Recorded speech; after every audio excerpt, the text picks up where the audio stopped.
গত 16 বছরে 1100 জন মানুষকে হত্যা করেছে ভারত।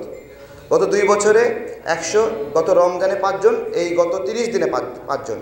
আপনি শুধু সারা বিশ্বের মানচিত্রে একটা দেশ দেখান যেই দেশ যুদ্ধ ছাড়া পার্শ্ববর্তী বন্ধু বলা একটা দেশকে এতগুলো মানুষ হত্যা করেছে। বিশ্বের মানচিত্রে একটা দেশ যদি দেখাতে পারেন, আমি বলছি আমাদের রাজনীতি করার প্রয়োজন নাই।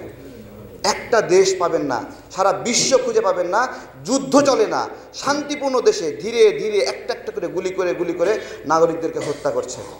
এবং তারা আমাদের চারপাশে বেড়া দিয়েছে। এই বেড়া কিন্তু আমরা দেইনি। এই বেড়া দিয়ে আমাদেরকে বৈরী প্রমাণ করার চেষ্টা করেছে।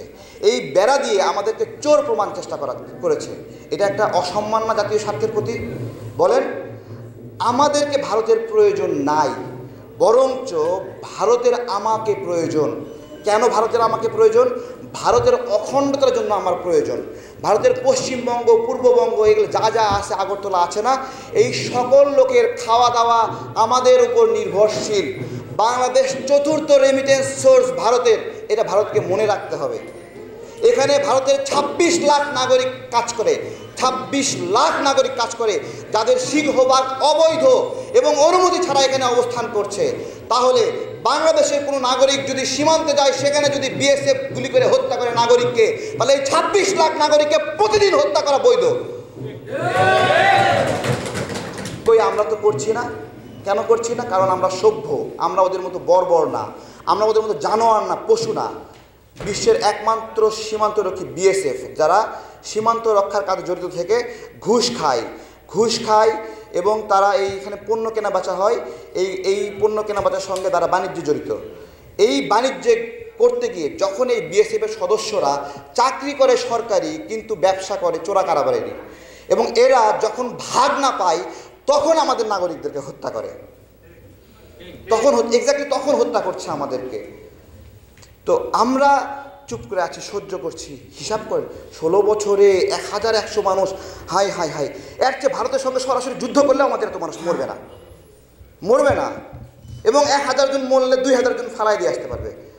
বাংলাদেশের নাগরিকরাও এতটুকু সাহসী, কিন্তু হচ্ছে না। আমাদের 14-18 সালে যে নির্বাচনটা হলো, এরশাদ সাহেব তো মারা যাচ্ছিল, তাই না?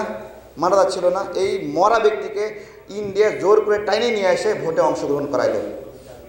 চিন্তা করেন আমাদেরকে কিভাবে একটা স্বাধীন মর্যাদাপূর্ণ একটা দেশের ভোটের অধিকার এভাবে নষ্ট করে দিচ্ছে। কোনো সম্ভাবনা নাই, কোনো ভবিষ্যৎ নাই। আমরা অন্ধকার দেখি, আমরা কিভাবে মুক্তি পাবো? আমার বয়স 32 বছর, একটা ভোট দিতে পারলাম না। সামনের 32 বছরেও ভোট দিতে পারবো কিনা আমি জানি না। আপনারা অনেকেই সিনিয়র, আপনারা ভোট দিয়েছেন, কিন্তু আমাদের মধ্যে একটা জ্বালা পোড়া আছে যে আমরা একটা ভোট দিতে পারলাম না। একটা ভোট কখনোই দিতে পারবো না আমরা। সবশেষে শুধু বলবো যে আমাদের কথায় আপনারা ভারতীয় পণ্য বর্জন করেন না, আমাদের আগ্রাসনের কথা আপনারা বিশ্বাস করেন না, আমাদের ভোটের অধিকারের বিষয়ে আপনারা মতামত দিয়েন না। কিন্তু একটা বিষয়ে আপনাদেরকে মতামত দিতে হবে। যারা আপনার বাচ্চাকে কিন্ডার জয় নামে চকলেট খাওয়াচ্ছেন, এই কিন্ডার জয় চকলেটে ক্যান্সারের উপাদান পাওয়া গেছে, এটা জানার পরেও যে নিজের সন্তানকে এই ইন্ডিয়ান চকলেটগুলো খাওয়াবে, তার সন্তানকে সে নিজেই ক্যান্সারের দিকে ছড়িয়ে দিচ্ছে। শুধু তাই, 527টি ইন্ডিয়ান পণ্যে ক্যান্সারের উপাদান পাওয়া গেল। এটা কি আমরা পেয়েছি? এটা কি রেজা কিবরিয়া সাহেব পেয়েছে? এটা কি মিয়া মুসুজ্জামান, এটা গয়সদাদা পেয়েছে?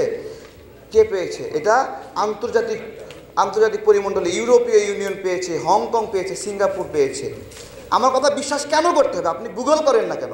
আমি কি বলছি আমার কথা বিশ্বাস করতে হবে? দেখেন না ক্যান্সারের উপাদান পাওয়া গেছে কিনা। 527টা। জীবনে কেউ বাপের ক্ষমতা আছে মুখস্থ করতে পারবেননি? কোন কোন পণ্যে ক্যান্সারের উপাদান আছে 527টা মুখস্থ করতে পারবেন? মুখস্থ করতে পারবেন না। এত দরকার কি? সব বাদ দেন না। ইন্ডিয়ান পণ্য, মেড ইন ইন্ডিয়া দেখলেই বাদ। কেন? ক্যান্সারের উপাদান। মেড ইন ইন্ডিয়া দেখলেই বাদ, ক্যান্সারের উপাদান। যারা এগুলো বিশ্বাস করে না, বোঝে না, ওদেরকে বলি, তোরা ওই যে নিউজ হয়েছে গতকাল, পচা রুটি, পচা ভাত, কাঠের গুঁড়া, এইটা দিয়ে বানাচ্ছে ভারতীয় মশলা। ওবায়দুল কাদের সাহেব খাইবেননি? এত ইন্ডিয়ান পণ্যের দালালি করলো ওবায়দুল কাদের সাহেব। আমি তো মনে করি ওবায়দুল কাদের এই ইন্ডিয়ান পণ্য এত বেশি খাইয়া সিঙ্গাপুরে গিয়ে চিকিৎসা নিয়ে আসতে হয়েছে, তাই না? আমি কই ওবায়দুল কাদের সাহেব, আপনি তো ওই শেয়ালের মতো নিজে নিজে রোগাক্রান্ত হয়েছেন ইন্ডিয়ান পণ্য খাইয়া, শিয়ালের লেজ কাটা গেছে, এখন বলতেছে এই লেজটা খুব বিরক্তিকর, তোমরা সবাই লেজ কেটে ফেলে দাও। ঠিক আছে, এখন ইন্ডিয়া পণ্য খাইয়া ওবায়দুল কাদের অসুস্থ হয়েছে, এখন বলতেছে যে আমি তো অসুস্থ হয়েছি, এবার তোমরাও খাইয়া অসুস্থ হও। হ্যাঁ, আমাদেরকে একদিকে ইন্ডিয়ান পণ্য খাওয়াইয়ে ব্যবসা করবে, আবার আমাদের ক্যান্সার আক্রান্ত রোগীগুলোকে ইন্ডিয়ায় নিয়ে যায়, সেখানে চিকিৎসা করবে। ভালোই ব্যবসা চলছে। ধন্যবাদ সবাইকে। শুধু বলবো আমাদের এখানে বড় ভাইরা যারা আছেন আমাদেরকে ছেড়ে যায়েন না। আমরা যখনই এই ভারতের আগ্রাসন বিরোধী প্রোগ্রামগুলো করি, দয়া করে মায়া করে মহব্বত দিয়ে আমাদের এখানে একটু আসবেন, এসে আমাদের জন্য না দেশের স্বার্থে কথা বলবেন। অগ্রগতি কতটুকু জানেন? বড় বড় কোম্পানি, সব কোম্পানি বলতেছে তারেক ভাই আমাদের প্ল্যান্টগুলো বন্ধ করে দিচ্ছিলাম, প্ল্যান্টগুলোতে মরিচা ধরেছে। আপনাদের এই আন্দোলনের কারণে আমাদের জং ধরা কলকারখানাগুলো তেল দিয়ে পরিষ্কার করে করে আবার স্টার্ট দিচ্ছে। এটাই আমাদের এই পণ্য বয়কটের একটা সফলতা। ধন্যবাদ সবাইকে। ধন্যবাদ তারেক রহমানকে। এটাই আসলে বাস্তবতা। বাংলাদেশের প্রত্যেকটি স্তরে স্তরে যেভাবে আজকে ভারতীয় আধিপত্যবাদ এবং আগ্রাসন, আমি গতকালকে যখন গণমাধ্যম কর্মীদের, আমাদের সাংবাদিক বন্ধুদের দাওয়াত দিলাম, 3টা গণমাধ্যম আমাকে ফোন দিয়ে বলে ভাই আমাদের অফিস থেকে নিষেধ, ভারতীয় শব্দটি আছে এরকম কোনো প্রোগ্রামে কাভার করার। আপনারা তো ইন্ডিয়ার বিরুদ্ধে প্রোগ্রাম ডাকছেন বা এটা অফিস থেকে নিষেধ, মানে দেখেন গণমাধ্যমেও তাদের কতটুকু প্রভাব। তো যাই হোক, যারা আজকের এই আলোচনা সভায় উপস্থিত হয়েছেন তাদেরকে আমরা সংগ্রাম না, এমনি সরকারের বিরুদ্ধে বড় বড় কথা বলে, কিন্তু ওই যে আমাকে কি বলেছে জানেন, ভারতীয় আগ্রাসন না, এখানে বলে যে এটা কেটে দাও, কেটে দিয়ে আগ্রাসন বিরোধী লেখো তাহলে আসবো। বুঝতে পেরেছেন? মানে ভারতীয় আগ্রাসন লিখলে আসবে না, বলতেছে আগ্রাসন বিরোধী কর্মসূচি দাও তাহলে আসবো। মানে ভারত নামটা থাকা পর্যন্ত সে আসবে না। চিন্তা করেন, আসেনি, তারা আসেনি। যেই লোকগুলো এখানে আসছে তাদেরকে সবাইকে একটা স্যালুট দেই যে এই আগ্রাসনের বিরুদ্ধে আপনারা এখানে এসেছেন। এবং আমি মনে করি এই মানে সেশনটা এখানে আমরা মাত্র 150-200 বা 100 লোক আছি, যাই আছি, সারা দেশের মানুষ দেখছে।